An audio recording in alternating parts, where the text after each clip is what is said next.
Good morning everyone. Welcome back to GK Today. And today we'll be discussing most important MCQs for 4th of January 2023. Let's start with our session. What is the target for agricultural and processed food products from India for 2022 to 23? So India's agricultural and processed food product export rose by 16% in the first 8 months, that is from April to November of the current financial year 2022 to 23 on an annual basis. So for this time period, an export target of $23.56 billion has been fixed for the agricultural and the processed food product basket. And at present, the agricultural export attained 74% of its annual export target. Fine. So the new target for agricultural and the processed food products from India for this financial year is $23.56 billion. Now apart from it, Prime Minister Narendra Modi virtually flagged off the Vande Bharat Express connecting Howrah and New Jalpaiguri. Okay. So it is a railway station in Siliguri, West Bengal, and is considered as the gateway to the northeast. Fine. And talking about the Vande Bharat Express, it covers a distance of 564 kilometers in 7.45 hours, and it will save 3 hours of traveling time. So the Vande Bharat Express will be preferred by the tea industry executive and the tourists who are traveling to the Himalayas in the North Bengal and Sikkim, right? So you can be asked that New Jalpaiguri, which was in the news related to Vande Bharat Express, is located in which Indian state? So it lies in the state of West Bengal. Next is G. Kamala Vardhana Rao has taken over the charge as the CEO of which particular institution? So recently he has taken over the charge as the CEO of FSSAI. What is this? Food Safety and Standards Authority of India. And this is a statutory body that has been established under Ministry of Health and Family Welfare. And before this, he was serving as the Managing Director of Indian Tourism Development Corporation, which is a mini Ratna PSU under the Ministry of Tourism. Okay. So you can be asked that who is the new CEO of FSSAI? So answer would be G. Kamala Vardhana Rao. Next is, which city is the host of Cooperative Beneficiaries Conference? So Union Minister of Home and Cooperation, Mr. Amit Shah, recently addressed the Cooperative Beneficiaries Conference in Bangalore in the state of Karnataka. And the first cooperative society in the whole country was established in the Gadag district of Karnataka in the year 1905. So he announced that one cooperative society will be formed in every panchayat of the country, and already NABARD, NDDB and the Ministry of Cooperation have prepared an action plan to form 2 lakh new such cooperative societies in the next 3 years. Fine. So which city is the host of this Cooperative Beneficiaries Conference? Answer would be Bangalore. And if you would be asked about the state, so answer would be Karnataka state. Next is, Ksheer Bhagya scheme is implemented in which Indian state? So Union Home and Cooperation Minister Amit Shah inaugurated Mega Dairy at Mandya in the state of Karnataka. And this Mega Dairy has been inaugurated at a cost of 260 crore rupees, and it would process 10 lakh liters of milk per day, and this capacity is to be increased by up to 14 lakh liters per day. Okay.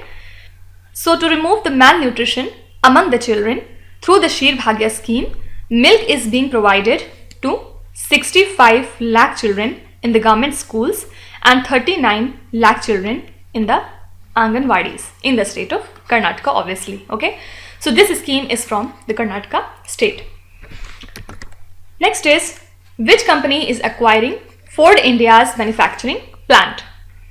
So Tata Motors recently said that the acquisition of Ford India's manufacturing plant at Sanand through its subsidiary will be completed by January 2023. And Tata Passenger Electric Mobility Limited recently announced that it would acquire Ford India's Sanand plant in Gujarat for around 725 crore rupees. Fine. And this acquisition included entire land and the buildings along with vehicle manufacturing plants along with machinery and equipments and the transfer of all eligible employees of FIPL's vehicle manufacturing operations at Sanand in the state of Gujarat. Fine. So you have to remember only that Tata Motors is acquiring Ford India's manufacturing plant at Sanand. Fine. Next is, which country commenced its annual war game Zolfaghar 1401 in the coastal area of the Gulf of Oman? So recently Iran has commenced its annual drill in the coastal areas of the Gulf of Oman and near the strategic Strait of Hormuz. Okay. So commandos and airborne infantry would participate in this war game, which is called as Zolfaghar 1401, along with the drones, fighter jets, helicopters, military transport aircraft and the submarines. Okay. So this strait is located at the mouth of the Persian Gulf and it is crucial to the global energy supplies. Fine. So Zolfaghar 1401 is associated with the country Iran. Now apart from it, the Minister of State for Electronics and IT, Mr. Rajiv Chandrasekhar, has recently announced that the Government of India is going to launch a Digital India Innovation Fund. Okay, and this fund aims to catalyze the deep tech startups basically. Okay, and he has announced this during his address in the event of New India for Young India program in the state of Kerala. So you can be asked that what is the name of the fund that is to be launched by the Government of India for catalyzing deep tech startup? So answer would be Digital India Innovation Fund. Next is, Pyongyang is the capital city of which important country? Actually, North Korea has recently fired 3 ballistic missiles towards the sea which lies in east of the Korean peninsula as per the South Korean military. And these 3 short-range ballistic missiles were fired from North Hwanghae province, which is actually the south of the capital city Pyongyang. Okay, so this launch took place just after South Korea successfully conducted a test flight of solid propellant space launch vehicle. And talking about North Korea, it has launched around 70 ballistic missiles this year, including about 8 intercontinental ballistic missiles. Fine. So this is the capital city of North Korea. Next is, which Indian chess player won silver in the World Blitz Chess Championship in the country Kazakhstan? So Indian chess player and former world rapid champion Koneru Hampi has recently won the silver medal at the World Blitz Chess Championship in the country Kazakhstan. And also you have to remember that Savita Shri, who is a 15-year-old girl from the state of Tamil Nadu, won the bronze medal at this World Rapid and the Blitz Chess Championship. Fine. So your correct answer would be Koneru Hampi. And also you have to remember that Savita Shri belongs to Tamil Nadu. Next is, which state's women's under 18 team won the Khelo India Youth Games 2022? And this is an important question. So Hockey Haryana's women's team won the Khelo India Youth Games 2022 women's under 18 qualifiers after defeating the state of Madhya Pradesh in the finals at Bhubaneswar. Okay, and in the final match, Pooja and Gurmail Kaur scored a goal each for Haryana, and Odisha stepped up to claim third place after beating Hockey Jharkhand. Okay, so first was Haryana, second was Madhya Pradesh, third was Odisha, and the fourth was Jharkhand. Next is, which state announced special schemes for green tech, rural impact and women-led startups? So Tamil Nadu Startup and Innovation Mission has rolled out special packages of assistance for green tech, rural impact and women-led startup. And Chief Minister of Tamil Nadu, Mr. M.K. Stalin, launched this initiative, which included the funds that have been earmarked under Startup Tamil Nadu's flagship grant scheme, that is Tamil Nadu Startup Seed Grant Fund. Okay, and also it announced a 50% increase in the grants for the startups who are falling under special categories. And not only this, also he launched Mentor TN portal, under which budding startups can approach successful entrepreneurs, professionals and trusted subject matter expert. Fine. So this is the initiative of Tamil Nadu state government. Next is, India is in talks with which country to sign a mutual legal assistance treaty? So India and Saudi Arabia are in the talks to sign a mutual legal assistance treaty to obtain formal assistance from each other in investigation that are related to criminal cases. And Saudi Arabia is only among 12 other countries that does not have either an MLAT or any type of other bilateral agreement with India to facilitate such type of investigations. And India has so far signed these MLATs with 45 countries, and also India is in talks to finalize the MLATs with 2 countries, which are these Italy and Germany. Fine.